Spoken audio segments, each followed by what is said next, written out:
जय हिंद साथियों, आज की क्लास इम्पोर्टेंट क्वेश्चनों की है। मैं क्लास स्टार्ट करता हूँ। 1976 में कोपोषा किन अपराधों को नियंत्रित करने के लिए लगाया गया था? इसका आंसर है बी, आर्थिक अपराधों के लिए। आंसर बी है एक का। भारत का संसदीय ढांचा किस देश के संविधान से लिया गया है? इसका आंसर बी है, इंग्लैंड के संविधान से। भारतीय झंडे में लंबाई और चौड़ाई का अनुपात क्या होता है? आंसर इसका बी है, 3:2। भारतीय झंडे में 3 कलर हैं, ऊपर केसरी है, बीच में सफ़ेद और नीचे हरा कलर है, और उसके चक्र में 24 तीलियां हैं। भारतीय संविधान की प्रांतीय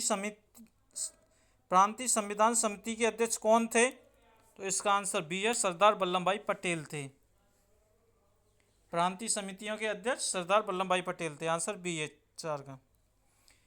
केंद्र और राज्य वित्तीय संबंधों की जांच के लिए राष्ट्रपति द्वारा 5 वर्ष में किसका गठन किया जाता है? तो इसका आंसर ये है, वित्त आयोग का। भारतीय संविधान में आर्टिकल 280 में वित्त आयोग के बारे में दिया गया है। आंसर ये है इसका।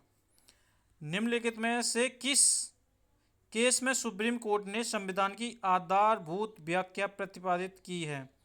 ये बेसिक स्ट्रक्चर की बात कर रहा है। इसका आंसर सी है, केशवानंद भारती केस में। 6 का आंसर सी है। भारत में राष्ट्रपति का पद लगभग किसके बराबर है? इसका आंसर ये, ब्रिटिश मोनार्च के।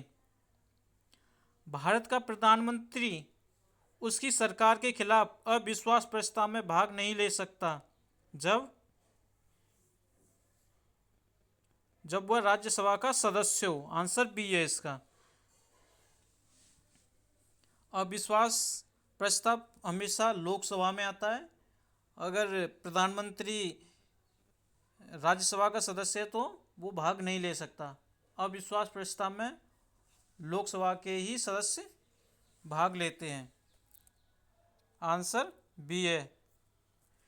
भारतीय संविधान की दूसरी अनुसूची में निम्नलिखित में से किसके वेतनों का प्रावधान है? लोकसभा स्पीकर, राष्ट्रपति, राज्यपाल, उपराष्ट्रपति, इन सभी के वेतनों के दिया गया है। तो इसका आंसर डी है, उपरोक्त सभी। भारत का प्रधानमंत्री अपनी सरकार के खिलाफ अविश्वास प्रस्ताव की वोटिंग में भाग नहीं ले सकता यदि वह राज्यसभा का सदस्य हो। आंसर सी है इसका। भारतीय संविधान में 11वां मौलिक कर्तव्य कौन से संशोधन के बाद जोड़ा गया? मौलिक अधिकार नहीं है, यहाँ पर मौलिक कर्तव्य है। तो इसका आंसर है 42वें संविधान संशोधन। 1976 के बाद 11वां मौलिक कर्तव्य जोड़ा गया। इससे पहले 10 मौलिक कर्तव्य थे। समाजवादी शब्द भारतीय संविधान में अंतर्निहित था, इसे स्पष्ट कौन से संविधान संशोधन के बाद बनाया गया? तो इसका आंसर है 42वें संविधान संशोधन 1976 के बाद। 42वें संविधान संशोधन के बाद समाजवादी, धर्मनिरपेक्ष और अखंडता शब्द जोड़े गए संविधान में। आंसर बी है इसका।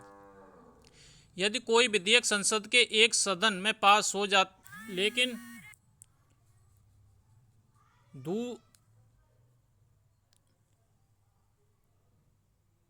दूसरे में लंबित हो तो संसद के दोनों सदनों की संयुक्त बैठक कितने समय के लिए बुलाई जा सकती है? 6 माह के लिए। आंसर सी है इसका। भारत के संविधान की व्याख्या करने के लिए अंतिम प्राधिकरण कौन सा है?